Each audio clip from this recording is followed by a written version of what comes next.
Brothers Talking is made possible with the financial support of Goodwill Industries of Southeastern Wisconsin and Metropolitan Chicago, and generous Chicagoans like you.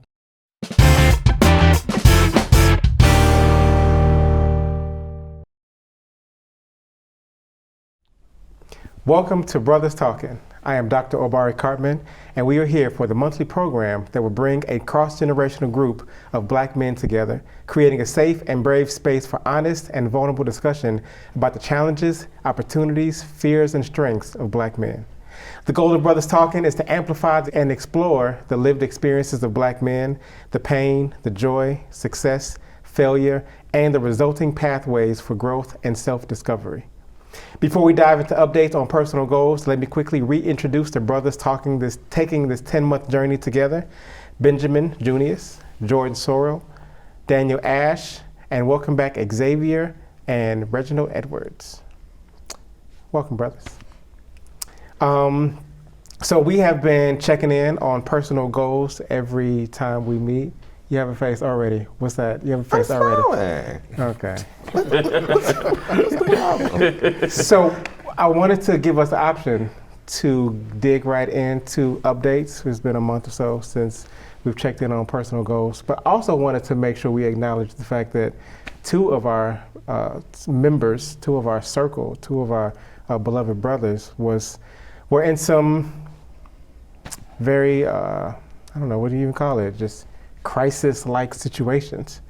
And when I think about goals and I think about just getting through the day and just moving forward, sometimes it's important to check in and stay consistent and always be diligent, but sometimes it's important to throw it all away for a second and just say, fuck your goals, and let's pause and acknowledge the moment.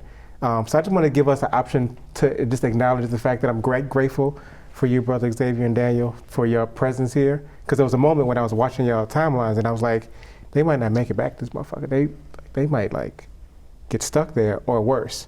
And so I just don't want to just go business as usual in a moment like that when we still at war, and y'all were experienced it in a way that was different than most of us, which is by scrolling and watching it, but y'all were there in a way that I just wanted to give us a moment to acknowledge and a moment of gratitude for your presence and for enduring that moment, but also just the fact that it's hard for me still, just every day to just go to work and just take the kids to school and just ignore the images of the kids dying in Congo and the mass shootings here. And I mean, just it's hard to just keep going sometimes. And so I wanted to give us that option. You know, we can check in on goals and you can have a moment for that, but I just don't want to forget that y'all just went through a very traumatic experience, and wanted to give you an opportunity to share about that if you wanted to, or have that talk about the way it shaped even the process of your work and your goals and your personal development. And I just didn't want to skip that. Y'all both defer to each other at the same time. Well, yeah, I'll lead off. First of all, it is good to be home. It's good to be here with all of you all. I do want to say Xavier and I had an amazing opportunity to be in Israel, Palestine, to learn. Yeah. And while we did experience moments of trauma, we also experienced moments of amazing joy. And for me personally, I found it useful to sort of go back to that pre-war period we had together. And as it relates to sort of like our exploration here, I've spent a lot of time talking about like sort of building my plan or charter for the next phase of life. And as I prepared for the trip to Israel and I experienced those first 2 weeks, the entire trip actually, I found myself on a journey sort of back to my faith in a more formal way. I'm talking about my spirituality. As a Christian, like I've never cried so much in my life. This is before the war broke out. And so it was deeply personal and very relevant to what we're doing here. The trauma that we experienced was a reminder of, and I know it's cliche, but you can't take anything for granted. But it was also a reminder about how injustice, oppression, human beings all over the planet are wrestling with collectively demons. And it's those demons that turn us on one another, right? And so I've been, as I think about the work here in Chicago, I think about our place on this planet, like we all have to keep working on ourselves individually in order to do the collective work that we need, that we'll ultimately need to do in order to break through, whether it's in Palestine, whether it's on the south side of Chicago, whether it's in North Lawndale, thinking about what happened, I think that was Halloween. Like in order to prevent these moments of trauma, we gotta keep or remain committed to making ourselves better human beings in order to be a better collective, right? To be a better community. Yeah, so it's good to be here. Yeah. It's good to be back. Love it. Yeah. I appreciate you even raising it up. So as Daniel said, you know, we took this trip over to the Holy Land, and the day that the war broke out on October 7th, we were there in the northern part of the country in a city called Haifa. But we needed to make our way back south to get to the airport. We were trying to get out of there as quickly as possible. Some of us had flights, some of us didn't. Everybody's flight was canceled, of course, because there were rockets going up in the sky. You know, we both were there on the bus at the airport, where I think that was one of the most probably traumatic moments for everybody. You know, Americans don't have a context for what war feels like, because we have not had a war on our land. And so it's a very, for me as an American, talking nationality, it was a very uniquely traumatic experience. Like I grew up in North Lawndale, I've seen guns, people tried to stab me, I've been beaten down, I've been, you know, all types of different types of violence, but I grew a significantly deeper appreciation for being a part of collateral damage of a national experiment. And seeing, like, you know, I think it was just when we looked out the windows of the bus that night and we saw the rock, I think a lot of us thought they were shooting stars. Yeah, we were right next to each other. Yeah, and I was like, oh, it looks like shooting stars. I remember Katie was like, I think those are just like the airport lights of planes, and you see the arc, you see them start to arc toward you, like, stars don't do that. Airplanes don't do that. Those are rockets. Coming my way. Yeah, so it's just the fear that grips you. Wow. The fear that grips you, and then you go into bomb shelters and you feel even more incapable of self-protection, because if anything, it's just coming down on you. It's just, and that's what people are living through right now. So that experience has given me a greater level of empathy for what people are still enduring in that region, but also a greater sensitivity given how we all had to split up. That was the sort of the bigger trauma part, as we all experienced survivor's guilt. As some of us, they came together, but there's no plane that has 29 empty seats when people are trying to evacuate from a country that just started a war a day ago. There's no such thing as empty seats. And so you're gonna have to split up, and people had to take the road into another country, go by bus, go by van. You know, some of us, I got an earlier flight, and you're just sitting on that flight, hoping that none of these rockets hit the plane you're on. Trying to, like, I've gone on flights 20 times a year. But I've never been on a flight where I was like, it wouldn't be mechanical issues. It would be the intentions of someone else. And so those things, man, they just sat. I was in a quiet, meditative, and self-isolated state for probably 2 weeks after I got back. First week after I got back, I woke up probably every morning crying. I never woke up every night crying, every day crying. It's just, you remember these things, and the little experiences you have, you know, seeing women of color screaming prayers, you know, as they're being, you know, they have infirmities, they can't walk, but they got to get to the bomb shelter. And just the sight of seeing, women screaming prayer. Like it just, you can't get rid of that. Yeah. You can't get rid of that. And there's not a real pretense in America for something like that. I will say that processing has put me into the last 25, 30 days of really just being quiet, as everybody else seems to be screaming. Everybody else that's just yelling at each other and about things. It's given me more integrity about the responsiveness, the responsibility, and the necessary invitational tone of my voice, my public voice, while also feeling very ashamed for what others I think would misconstrue as being quiet. I would say it's like I was messed up. Like I was messed up. It was a lot. It was a lot.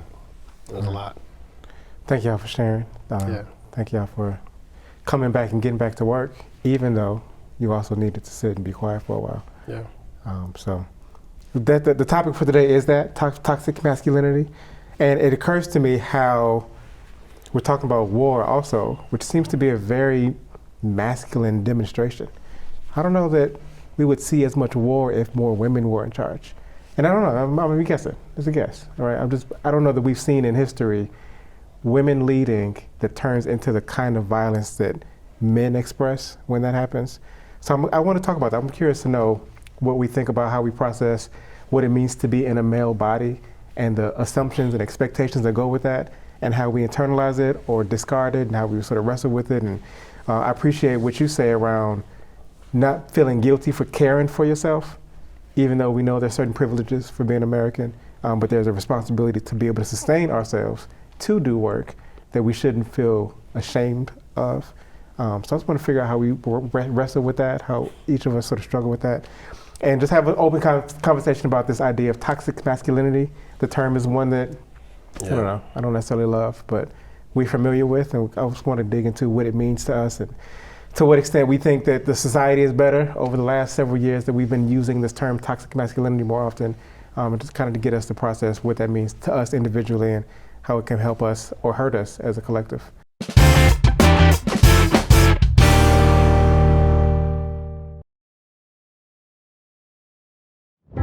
At Goodwill, we transform lives through the power of work.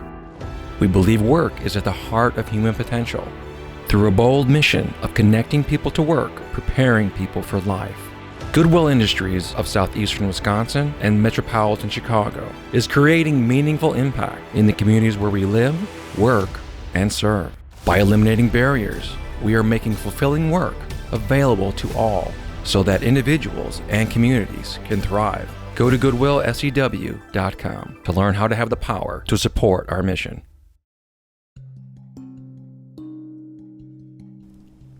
According to a New York Times article published in 2019, toxic masculinity has been defined as behavior that includes masking emotions, distress, and maintaining an appearance of solidity. According to the article's author, May Salam, toxic masculinity is what can come of teaching boys that they can't express emotion openly, that they have to be tough all the time, that anything other than that makes them feminine or weak.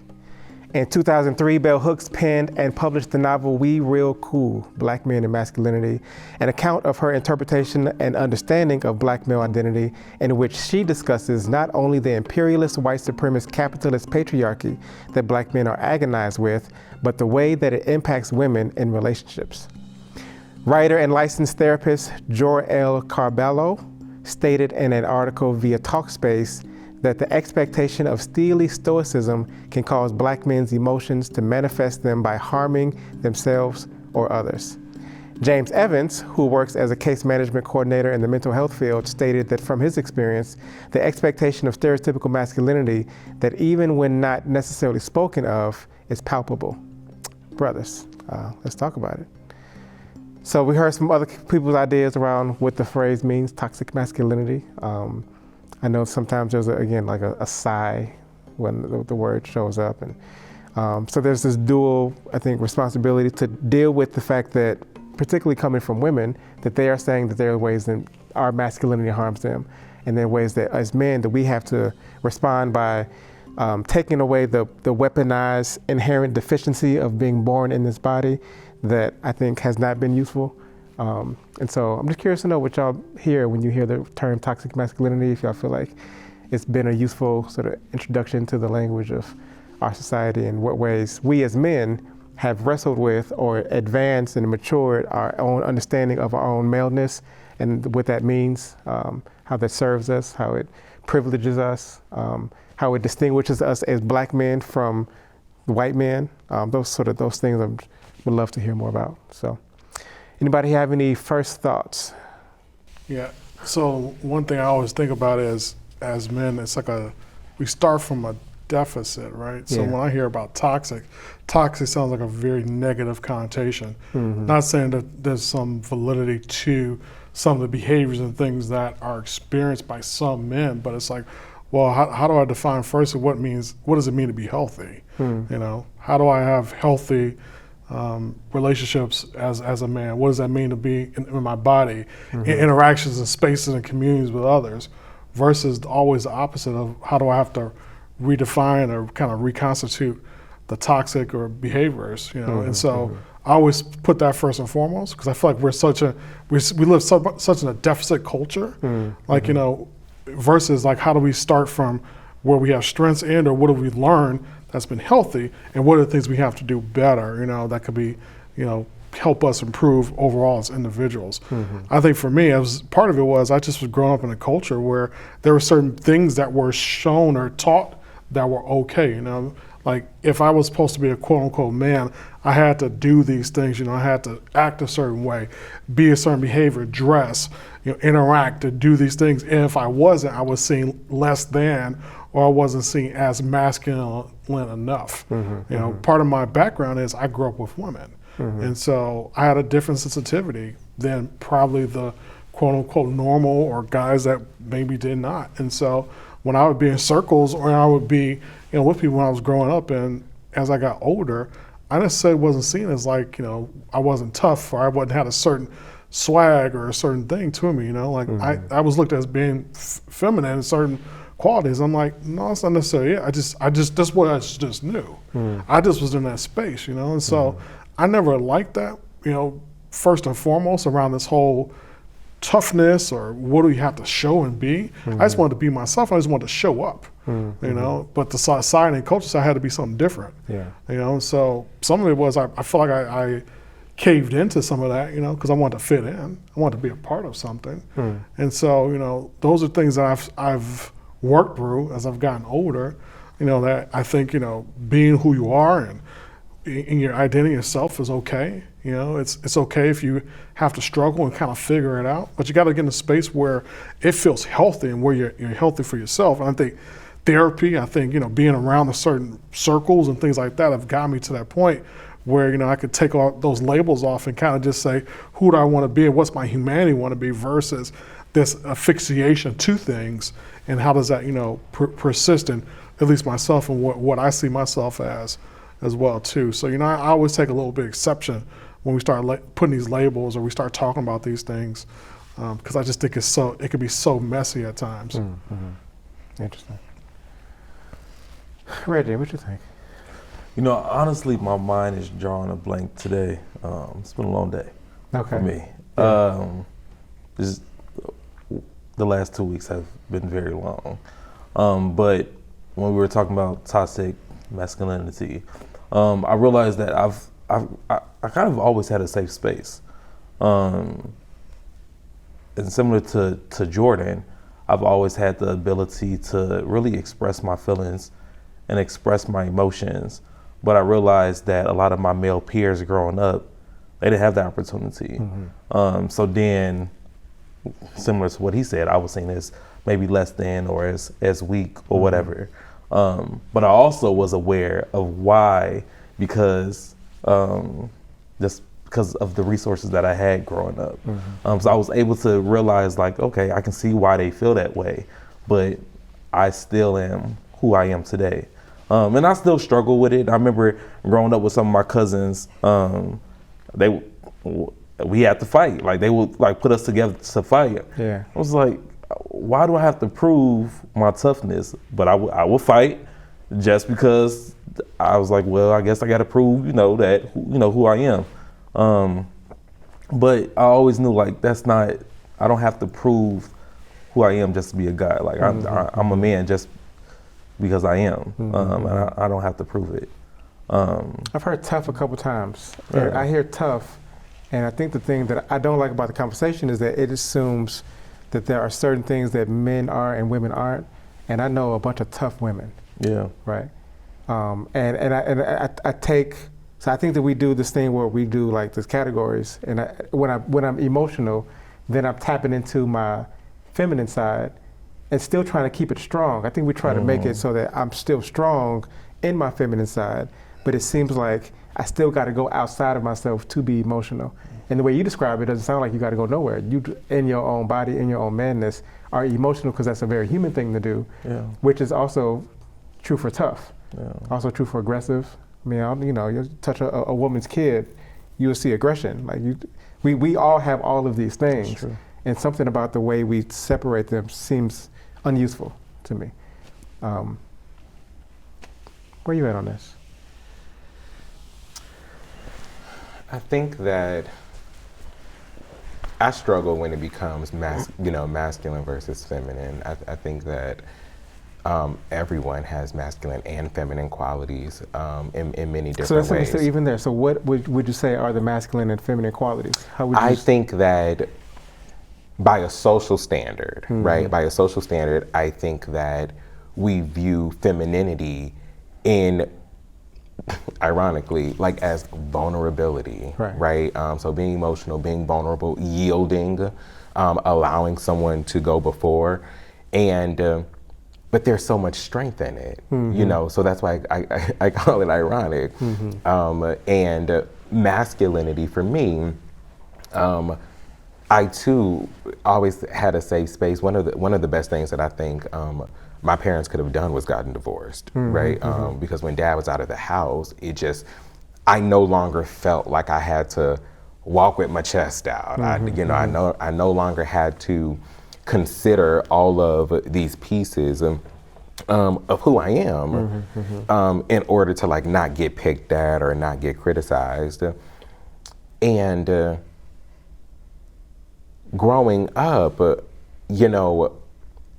I too, was in a position of let's fight. Child, please. Okay, like that's just not, I wasn't. I'm not doing that. I'm not getting dirty for that. Yeah. I don't care who calls me what. Like, that's not an issue for me. And even in high school, I remember leaving chemistry, and everyone, like, my friends are like running up to me like, did you hear so-and-so was looking for you? And I'm like, well, why is he looking for me? Because he wanted to fight me because someone told him that I thought he was attractive. And so I find that to be an internal issue, right? That's not a Benjamin problem. Because somehow someone worked up this insecure boy enough, regardless of how he got there, enough for him to feel that he had to search out a stranger to fight so that he can prove that, I don't know, that he's not gay, that he's not interested or whatever, because I did not know this man. To this day, I don't know this man. And when we met in the hallway, he's like ready to fight. And I'm like, well, can I just ask, what are we fighting about? And he was like, because you walking around telling people that you think I'm sexy or you think I'm and I'm just like, so I can guarantee that didn't happen. You have to take that up with whoever. And then I walked away. And even that was considered a feminine thing to do. Like if a man approaches you ready to fight, regardless of if he's right or wrong, you fight anyway. And I think that's foolish. I think that's ridiculous. And so walked away, went to mind my business. And then the situation that I've never been in a physical fight before, because I like to say I have the gift to gab, I guess, so I can talk my way out of things. And so a situation like that, and then looking at, and I have to speak from the perspective of like gay culture, right? Where masculinity and femininity are unfortunately really big issues in gay culture, where if you do not present as the stereotypical man, and for lack of a better term, they're called trade. Okay. And Who's so, they or the they? I'm sorry? You said they are called trade? Yes, like in the, they like are in called, the gay community. yeah, in the gay community. A straight passing man will be called the trade, okay. yeah. Those are the trade. Yeah. And those are the ones who can, pass for heterosexual straight. Right. Because they meet the criteria of what it looks like to be a straight man. And that's just physically, that's just like That's posture. just physical appearance, right. mannerisms. You could be fully clean, but and it's so but based on how you present, it's like, oh, I want that. And it's really hilarious because you have gay men who in many ways are put against each other because the attraction there is gay men have even been groomed to want this heteronormative structure to their households, where there's a man and woman. I used to hate growing up, and people would ask, well, who's the boy and who's the girl in the relationship, right? As if one of the two of us had to be the vulnerable, the one who yield, the one who bent over, right? And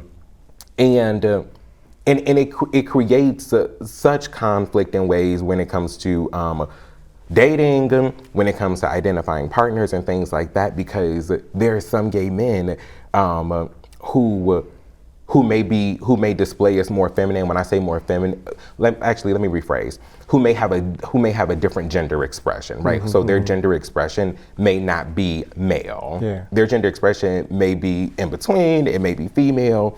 Now, those individuals, in most cases, want someone who is the opposite, right? So two bottoms usually don't want to be together, and they usually present the same way. And so that's another conversation for another day.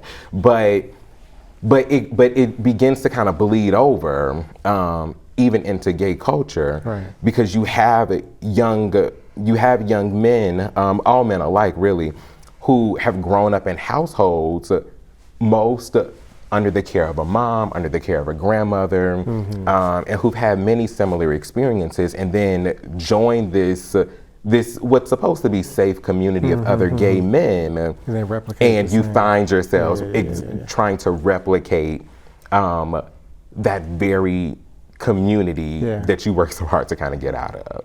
So some might say that's because it's nature, is the argument. But this conversation, even my remarks, is very confusing to me, because I think that what we might be saying is do away with the categories, but then we're in a brothers talking conversation, because we also know that there is something about manness that's real. Like it's something, but then we're saying it's nothing. If it's something, what is it then? Like, what is manhood? Like, what is it? With me, it's I like being a man. Like I like being a nurturer. I like looking out. It might not have nothing to do with a man, but it might not even have nothing to do with a man. It might just who I am as a person. Right. I like being able to look out for my partner. I like, even with my boyfriend, my fiance now, I just got engaged Saturday. Did you forget? Yeah, I know. Yeah, appreciate it. Like I like to open his car door. I like to pay all the bills. That's just stuff I like to do. But now I'm thinking about it, like, where does that come from? I'm gonna have to process that while we wrapping around. But yeah, it's interesting. Yeah, I think it's what your point around like nature versus nurture is like really central to the question of how we, societally have a conversation around what is masculinity. And I'll zoom out from that and say like the quest I went on when I turned 20, not 30. When I turned 30, I was like, okay, I've been dating women for 13 straight years. I have been working a job for 14 straight years. I have no idea whatsoever who I am as a man outside of what I have been taught, told, and enforced are my responsibilities to women, or are my responsibilities to a household I don't even have. I have no idea what I'm supposed to be. And I read Toni Morrison's quote about racism. Yeah. She said one of the great one of the greatest things that racism does is that it distracts you. It distracts you from what you were supposed to be. And now you got to go fight racism. Now you got to go fight the thing that made this thing so hard for you. But then she also was talking about how she had written, she said it took her almost a dozen years to learn how to write. Now she's a Pulitzer Prize winning author, to write outside of the white gaze. And so I was like, okay, that's inspiring. I like where that's starting. So I said at 30, I was like, I'm gonna see what it feels like and try to fight my way back to whatever I was supposed to be before I was only a thing to perform. And I said, I'm gonna try to live my life in such a way that I'm outside of the female gaze. Where nothing I do in a day is because I'm trying to perform for a woman, or because I'm trying to produce for a woman, I'm trying to protect for a woman, or I'm trying to find me a woman, or I'm trying to whatever. That was a hell-written 8 years. It is so hard. Like Tony said, it took her almost a dozen years. Because it's so hard as a straight man to find any place where anybody will engage with you outside of what they may also project are your responsibilities in the moment. Not based off of who you are as Xavier Ramey, or who you are as the child of this parent and that parent, or whatever it may be. Not based off of who you see yourself as. It's based off of this societal design around what you should be based off of these assumptions of performance. And I get to this point of performance because I think that masculinity, specifically in the American context, is not a conversation about what men are. It's about a conversation of what they should be for others. Even the conversation around toxic masculinity, it does not, I don't think that you started, right? Like women are saying we need to be safer. I look at that conversation and I'm like, that's still a conversation about how I should be performing for someone else. That's still starting the ball at my obligations to someone else, not at what am I when I'm healthy as me, and what actually serves me, and what actually, as an expression of me, creates an invitation, a safety, a security by default out of a powerful self-expression for others around me. But it doesn't start with them.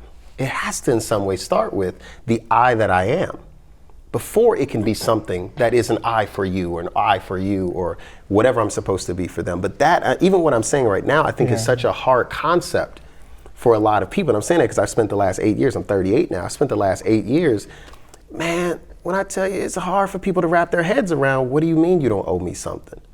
What do you mean you're not supposed to be safer around? Maybe it's hard because it's. Excuse the language then. Excuse the language. I don't want to locate on the word owe. But what I am saying is the word perform is of central focus.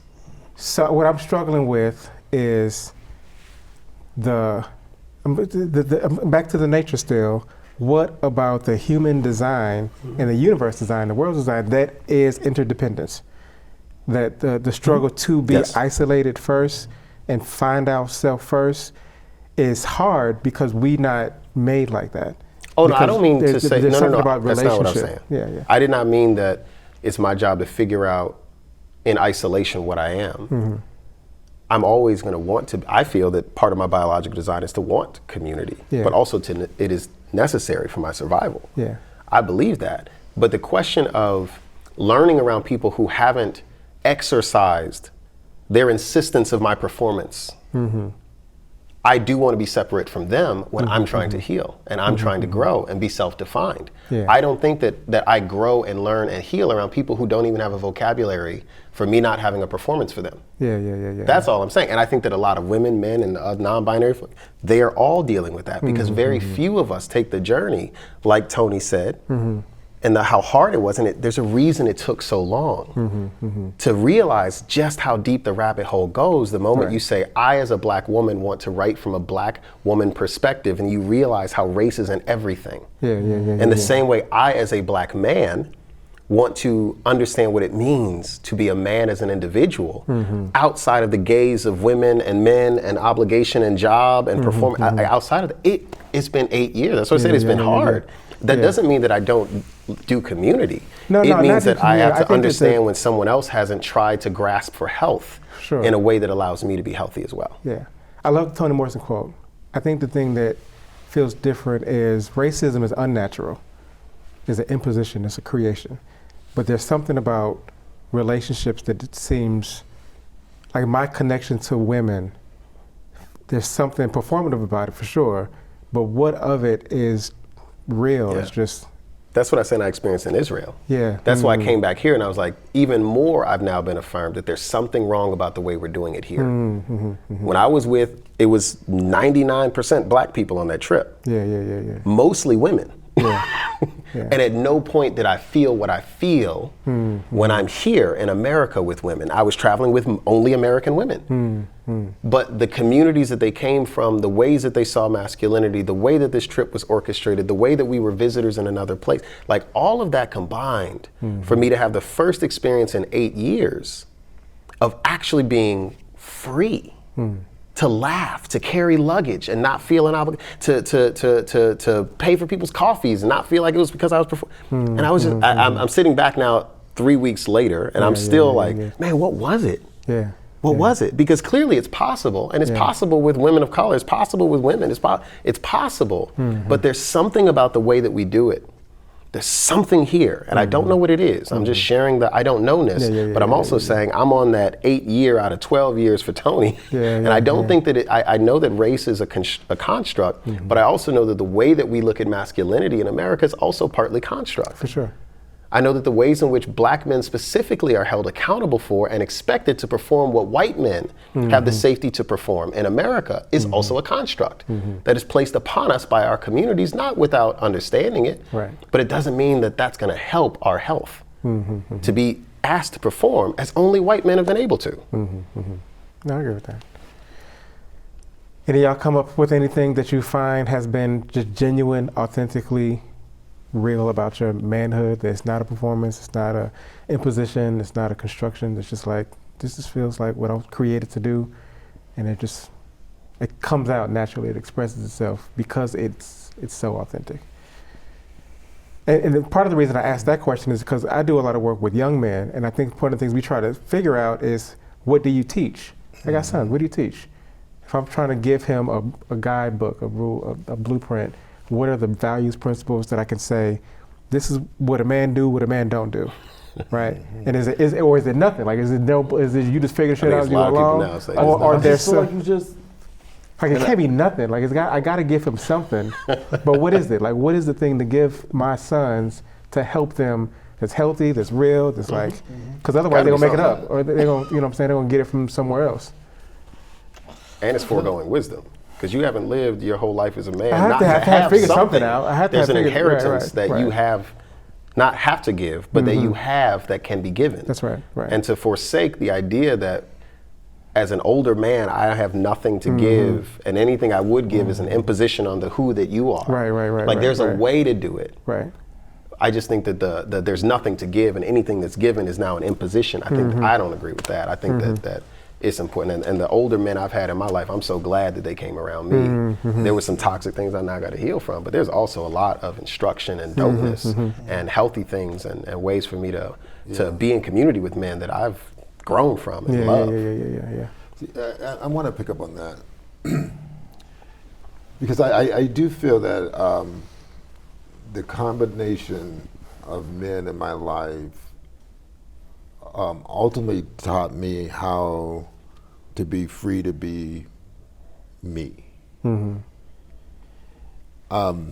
So when you were given the definition and the word stoicism, like being stoic, that jumped at me because I was thinking about one particular man in my life. He was an uncle. We called him Uncle. His nickname was Doll Boy, as in like baby doll, Doll Boy. And this is a really tough guy. He always had a cigar in his mouth. And when you ever had that uncle, you come over to the house and they just sit. Yeah. You know, they may have a little drink on the side, but they don't say much. Yeah. Right. You know, he just nod at you, look at you, come up. You know, stoic. He just like he didn't tell stories, didn't tell jokes, and but you went over there, shook his hand, and every once in a while he may give you a couple coins. Right? Alongside Uncle Dollboy, I had my father and another uncle who they like Xavier. They're the storytellers, right? Yeah. You know, they could just hold a room. Yeah. and I mentioned earlier on another show we had where my dad, a high school dropout, handed me Langston Hughes, right? I go back to them because those same men did some things that would probably be defined as toxic, right? In terms of the relationships they had with women, multiple women, side women, all of that. In terms of like the roles and responsibilities, expectation of the house, the fact that I have like 4 brilliant sisters, and it was me to be, I'm like fourth in line. I went to college. I was the first generation, and they all had straight A's. There's a reason why that happened. In terms of gendered roles and expectations. So as I think about this, as I think about masculinity, and when it's toxic, I think for me that state is a state of not allowing men to express their feelings, whatever that feeling is. I do think that for me, my experience was one where you said you got to hold things in because you have to perform a certain role and responsibility. And I actually think, quite frankly, I think like I wouldn't be where I am today if I had not given myself spaces, even small spaces, to challenge that. And, you talk about sort of like life stage. This is the thing. I feel like I'm in a state where I can fully like allow myself to be expressive. I mean, think about it, 53 years old, and just reach to the point where it's like, if I need to cry, I can cry. If I need to celebrate, I can celebrate. If I want to be joyful, I can be joyful, right? If I want to be playful, I can be playful. There was a time when you talk about you got to grow up. You can't be playful. I remember hearing that when I was 17 years old. So as I think about like the value, and I really do appreciate like this space of hearing how these roles, these socialized roles get sort of like superimposed on us, and then when you add the issue of sort of race, it becomes even more challenging to perform those roles, which creates even more challenges in our households and our community.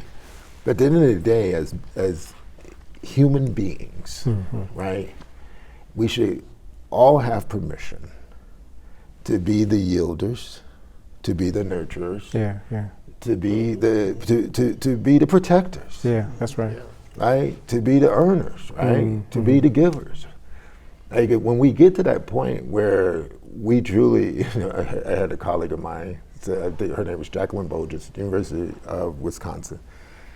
And she used to always say, when we can get to the point where, as men and women, or non-binary, when you're in a household and there's some socks on the floor, when every single person in the room thinks to themselves, I better go pick up those socks. She used to use this, I know it's kind of silly to think of it this way, but when everybody actually says it's my responsibility to pick up the socks, particularly if you have children, right? And not somebody else's. Like if everybody can understand that and we can all see ourselves having that responsibility, we'll be in a much better place. But because of these gendered roles, we get tired, like somebody else is going to get the socks, right? Particularly, the mother's going to get it, the sister's going to get it, the auntie's going to get it. So again, for me, coming back to this issue, it's all about, masculinity or femininity is toxic when whatever is prescribed or pre-prescribed in those sort of labels restricts your ability to be expressive as a human. You're going to hurt yourself and you're going to hurt your community. I hear that. I also know that as much as free as you are to express yourself in those ways, that when you at work, that you might be disappointed, but still have to be stoic to a certain degree. That we're not just teaching men to cry whenever you're sad. I feel like we're getting better though with that, in my opinion. From what I see, I feel like we're getting better with that as a society. I don't know if I would call that bad. I don't want my sons to get made fun of on the schoolyard and start crying. I don't want them to always just express immediately what they feel all the time. I don't know if that's evolution. I don't know. But what's the damage in expressing their feelings? I think there is still a very much practical vulnerability that I consider a safety issue. Yeah. That like if your boss tell you late and you hurt your feelings, I don't know that it's appropriate all the time to just cry when you feel sad. Oh yeah, no, Right. right. There's still you still have to navigate the feeling of it and being honest with the feeling, and then knowing how to express it, when to express it. Yeah. And I don't know if that's a man or woman thing. Women talk about the superhero syndrome. I've learned that with me. I've learned to tell people, hey, what you just said, it made me feel some type of way. I might not even be able to put emotion to it, but it made me feel some type of way. Yeah. I'm not crying about it, Yeah. but what you did say affected me in some way or somehow. And I've learned that when I'm open and vulnerable with my feelings, that allows the other person to just sit back and reflect like, okay, maybe I did say something. A lot of times, or they walk away, or whatever the case may be. Or they take advantage of you and kick your ass. They ain't gonna kick my ass, but See, there we go. The fighting, the fighting thing again, Because somebody might. There's somebody that can kick your ass out here. I think it's balance. Yeah. Everything needs balance in our society. What I would have wanted from my father is someone to say, like, you know what, it's okay to feel what you're feeling. And even if, like, in that moment, it's not the right place or right moment to cry, it's okay to go to the bathroom For sure, or come absolutely. home and cry. Yeah.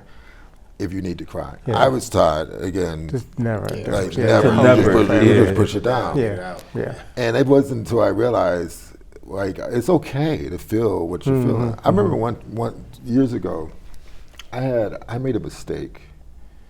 I used to work in communications directly, and this is gonna sound so small, but you send stuff off to get it printed, and it comes back, you got like 4,000, 5,000 copies of a booklet, and we looked at the cover, and there was a mistake on the cover. Yeah. It was probably the first moment that it was such a painful moment that I couldn't even stop myself from pushing it down. I couldn't even go there. Yeah. But there was this moment in hindsight that was kind of freeing, right? Because the people around me, and again, I was much younger. Like it surprised them so, because I was at the time early in my career. You guys might not believe this, but I was more of a command and control type person, because that's what we got taught. That's how management was taught. And so I had this and I was a football player at that too, right? And I mean, it was almost like involuntary muscle movement, right? I just lost it. But again, once people actually felt they had permission to kind of like come and like say, "Oh, are you okay?" And then I changed the dynamic of the relationships, and those relationships are, I think, are deeper. And actually, they're present. They're current in my life today because we experienced that. Yeah. But it took a really dramatic moment like that for me to actually have that cry that I never allowed myself to have at the playground or at football practice. Right. Or even when we lost the state championship. You know what I'm saying? You were back in the day, you were kind of like, think about next year. Yeah. Right? Yeah. So anyway, for me, it's like I wanted to make sure that I continue to allow myself that freedom, and with my boys, probably to the point where I annoy them sometimes. I'm always checking in with them in a way, like it's okay to feel whatever you're feeling, right? And allow that feeling to show up in any way that you want it to show up.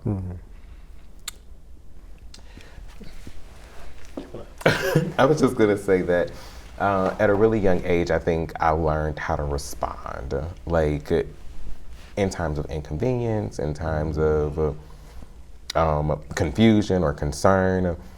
I think that having the language to identify not just our emotions, but also how we respond to someone who's picking on us, right? How we respond to someone because I think that anyone who just starts fighting to me, you lack vocabulary. To me, you lack people skills, my opinion. Yeah. And I think that the best thing my parents did is you all may have done this too, is I couldn't do anything until you like copied pages of the dictionary, right? Like you're copying all these pages of the dictionary to build your vocabulary so that you're able to identify, because we know we can experience what our bodies go through, you know, our hearts start pumping, our blood start, and we really feel like we about to you know, do something.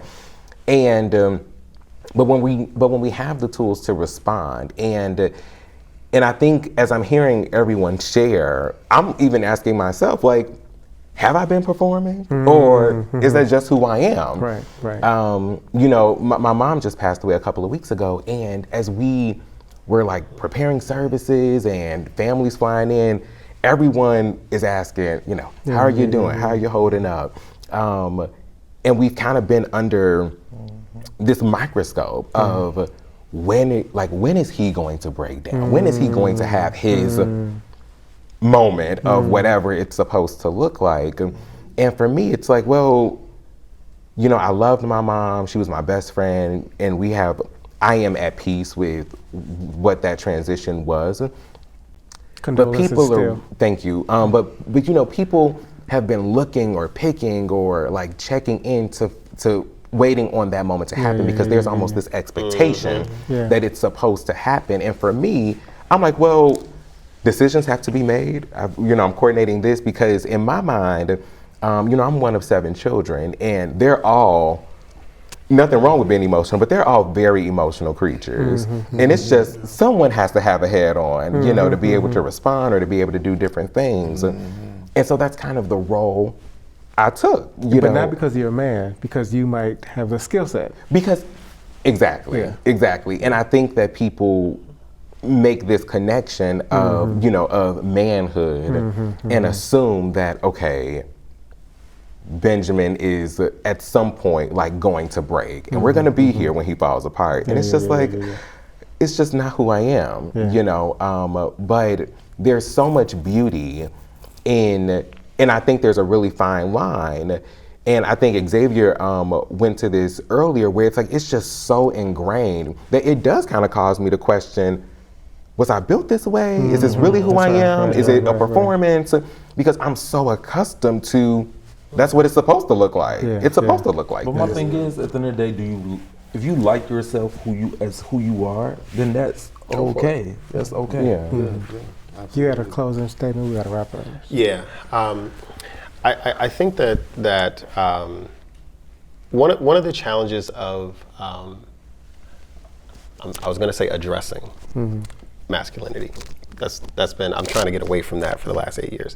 One of the challenges of defining and experiencing masculinity is also the ways in which an environment, of a community environment, does have an enforcement mechanism for what it sees as normal for you. So like, I grew up in K-Town, in Holy City, in Chicago. Right. You can't just be any type of man in Holy City. You can't. We can say we want it. We can say you deserve it. Right.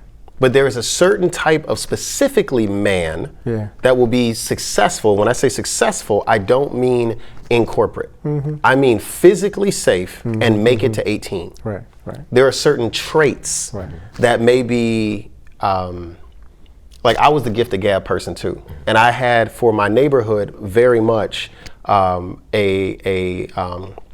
gender expression was not normal, right? I was never gay, but everybody was always like, I mean, my whole life. Now, that said, I know that for where I was at versus where I then saw other men got to grow up at, we had wildly different experiences. Not because of the man I was or because of what I couldn't be. It was because there's a certain masculinity that was enforced in that environment. And I'll just be specific. Growing up, I grew up around a lot of women. Women were the main ones enforcing that. It was women of color who were enforcing that. It was from an early age. As soon as they heard no scrubs, that was the anthem. Like, that was the anthem. Like, hanging out the side of your best friend's ride. How are you 14 and you out the back, the passenger side of your best? I said, can't even drive, can't get a license. Right? Like, and their mothers, their aunts, in the churches, this was happening. The question of offering plates and the side size, and before we got to digital, offerings and people was putting bills into the thing, it was a question of how much are you carrying this institution? And we're now the first generation that has any opportunity to redefine what we have been collectively subjugated to perform. Yeah. And I think we need more grace for each other. Yeah, love it.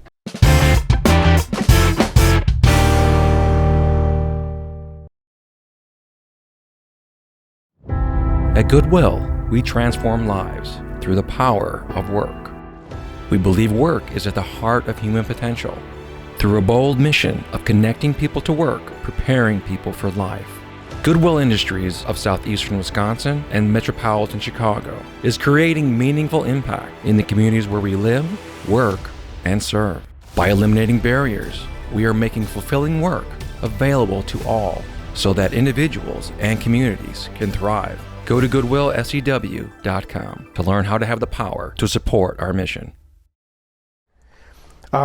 We obviously could talk about this forever. What I appreciate about the conversation is that we did not land on an answer to a question, right? Yeah. Because it's gonna evolve. It's a journey. There is no thing. There is no landing. It's the questioning. Yeah. I think is the beautiful part of the process. So, thank y'all. We gonna wrap. Once again, our time together has come to a close. Fortunately, we'll be back next week. Next month for another hour together in conversation and community. For those of you watching at home or work or from your favorite park bench, thank you for taking this journey with us. It is our hope that together we can support and encourage one another to give ourselves and each other the space and the grace to be and to feel with the freedom we deserve to be and to feel. The physical and emotional well-being of Black men doesn't always get the spotlight it deserves, but together we're committed to doing our part to change that. Thank you for stepping into the space with an open mind and an open heart, and a commitment to creating space for brothers to talk and share and learn more about themselves and each other. Until next time, Chicago, I'm Dr. Obari Cartman, and good night.